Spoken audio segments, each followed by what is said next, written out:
Hello students, today you are welcome on my channel Active Classes for Science and Maths। आज हम quadrilateral में rhombus जिसको हम समचतुर्भुज कहते हैं उसके बारे में सीखेंगे और ये जानेंगे कि इसकी एरिया कैसे कैलकुलेट की जाती है और इसका पेरीमीटर कैसे कैलकुलेट किया जाता है। The quadrilateral ABCD is a rhombus. It means rhombus all sides are equal. This figure is 2D figure. The rhombus is four sides combined with packed structures called rhombus. Their diagonals are intersect with each other at the 90 degree and equally divided to each other. इसके जो diagonals हैं, इसका जो diagonal AC और BD है, AC और BD आपस में एक दूसरे को 90 डिग्री पर इंटरसेक्ट करते हैं और बराबर डिवाइड करते हैं। ये आप समझ लीजिए कि जैसे AC है और BD है, इन दोनों की लेंथ अलग होगी, लेकिन ये जो AD, AB, BC, CD ये सब की लेंथ एक होगी, इसीलिए इसको समचतुर्भुज कहा गया। सम का मतलब होता है समान, सम का मतलब होता है समान, मतलब जिसकी भुजाएं समान हों, जिसकी भुजाएं समान हों। तो यहाँ पर आप रोम्बस के बारे में जानेंगे कि रोम्बस क्या चीज़ है, किसको हम रोम्बस कहते हैं। ऐसा चतुर्भुज जिसकी सारी भुजाएं इक्वल हों लेकिन डायगोनल आपस में इंटरसेक्ट 90 डिग्री पे करते हों, 90 डिग्री पे इसको इंटरसेक्ट करते हो और इक्वली एक दूसरे को डिवाइड करते हो, तो ऐसे डायगोनल को हम रोम्बस कहते हैं।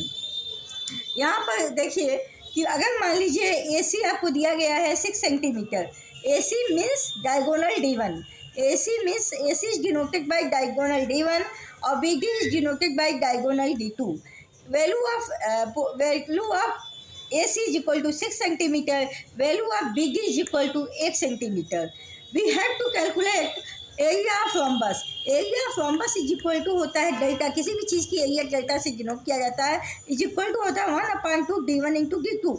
तो यहाँ पे D1 डायगोनल AC दिया गया है, डायगोनल BD दिया गया है, तो delta is equal to 1/2 6 into 8, 6 into 8। यहाँ पे putting the value of AC and BD, it means D1 and D2, we have to calculate delta is equal to 6 into 4 is equal to 24 centimetre square. चूँकि area है इसलिए इसको centimetre square में लिखते हैं, area को हमेशा सेंटीमीटर स्क्वायर में लिखा जाता है। अब आपको यहाँ पे कैलकुलेट करना है पेरीमीटर ऑफ रोम्बस। इसी रोम्बस का आपको पेरीमीटर चाहिए, आप इसको कैसे कैलकुलेट करेंगे। वास्तव में पेरीमीटर ऑफ रोम्बस तो होता है 4 है, लेकिन आपको ए ही तो नहीं मालूम है। अगर एक ए पता चल जाए तो A + A + A + A 4A हो जाएगा, लेकिन ए हमें नहीं पता है।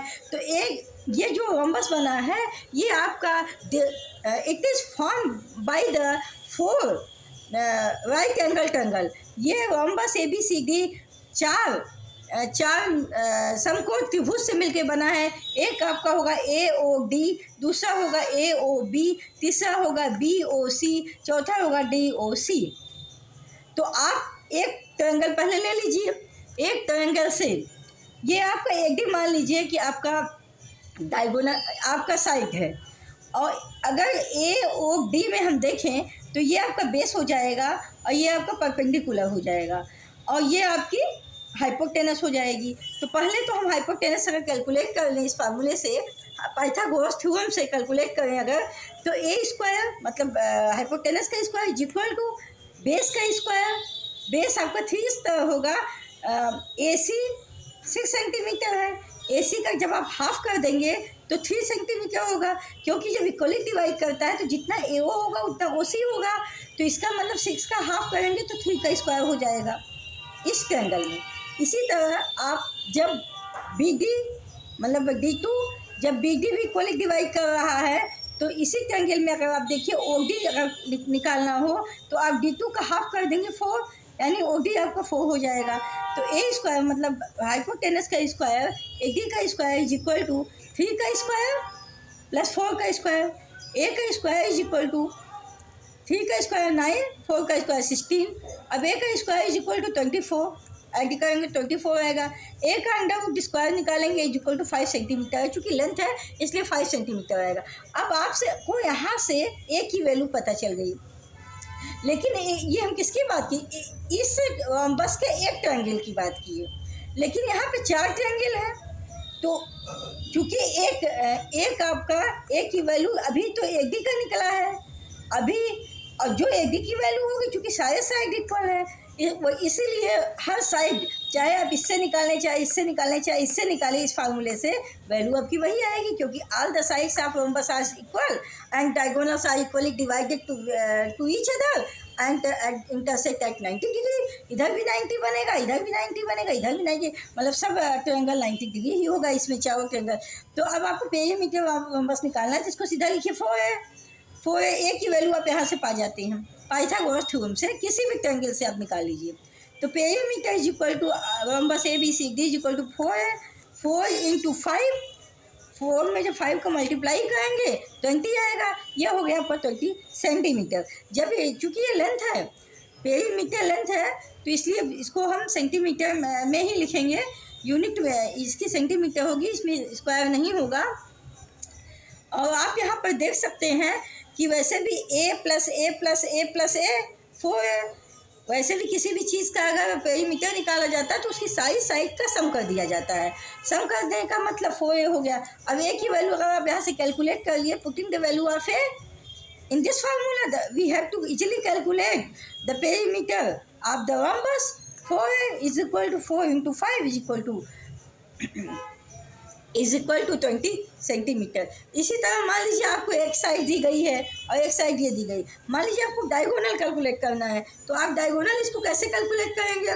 मान लीजिए आपकी वैल्यू यहाँ पे 5 है, ए की वैल्यू मान लीजिए यहाँ पे 5 है, तो ए की वैल्यू 1 की अगर 5 है तो सारी वैल्यू ही तो 5 होगी। तो आप अगर इसको ए मानिए, इसको भी ए मानिए, आप इजीली इसको a/2 हो जाएगा। इसके बाद आप इसको आराम से, ये आप a की वैल्यू कैलकुलेट करने के बाद आराम से इसका डायगोनल भी कैलकुलेट कर सकते हैं। जो वैल्यू डायगोनल की आएगी, जो भी वैल्यू डायगोनल की आएगी, उसका डायगोनल की वैल्यू आपकी हाफ होगी, उसका डबल जब आप कर देंगे तब BD की वैल्यू आएगी। जैसे आप देखिए OBC में, OBC अगर देखा जाए तो यहाँ पे ये वैल्यू a आएगी, और मान लीजिए एक डायगोनल आपको मालूम है, एक नहीं मालूम है। एक मान लीजिए 4 सेंटीमीटर आपको पता है, यहाँ पर मान लीजिए OB मान लीजिए पता है 4 सेंटीमीटर, मतलब BD तो पूरा 1 सेंटीमीटर है, तो हम OB मानेंगे तो इसका आधा 4 सेंटीमीटर हो जाएगा, मतलब OB इज इक्वल इसका मान लीजिए 4 सेंटीमीटर है और ये 5 सेंटीमीटर है। अब आपको कोई एक डायगोनल दिया है तो दूसरा डायगोनल मान लीजिए नहीं दिया है, मान लीजिए D2 नहीं दिया है, तो D2 को कैसे कैलकुलेट करेंगे, सीधा वही पाइथागोरस थ्योरम यूज करके इसका स्क्वायर, ये हाइपोटेनस है तो a का स्क्वायर इज इक्वल टू 4 का स्क्वायर, BD का हाफ 4 होगा, 4 का स्क्वायर प्लस OC का स्क्वायर हमें नहीं मालूम है, OC का स्क्वायर मान लीजिए हमें नहीं मालूम है, या हमें OC का स्क्वायर कैलकुलेट करना है। तो यहाँ पर हम OC 5 का स्क्वायर ये हो जाएगा, ये माइनस हो जाएगा, 4 का स्क्वायर हो जाएगा, फिर यहाँ पर हो जाएगा OC का स्क्वायर 25 माइनस 16 हो जाएगा इज इक्वल टू OC का स्क्वायर। अब OC इज इक्वल टू आपका क्या आएगा, OC square is equal to 9। अब OC की वैल्यू आप निकाल लेंगे root of 9, OC is equal to आएगा 3। लेकिन किसकी वैल्यू आई है, ये OC की वैल्यू आई है, लेकिन AC आपको कब मिलेगा, AC आपको तब मिलेगा जब आप इसका डबल कर देंगे, OC का डबल करने पे AC मिलेगा। अब OC into 2 is equal to AC is equal to AC is equal to 6 centimetre. अब इसी तरह आप दूसरा डायगोनल मान लीजिए आपको D1 दिया है, 3 रख दीजिए यहाँ वैल्यू, अब आप D2 इसी फार्मूले से आसानी से कैलकुलेट कर सकते हैं। So thank you so much, all the best, good night friends. अगर आपको एक वीडियो पसंद आती है तो आप इसको प्लीज़ लाइक शेयर सब्सक्राइब कीजिएगा। Bye bye, all the best, take care.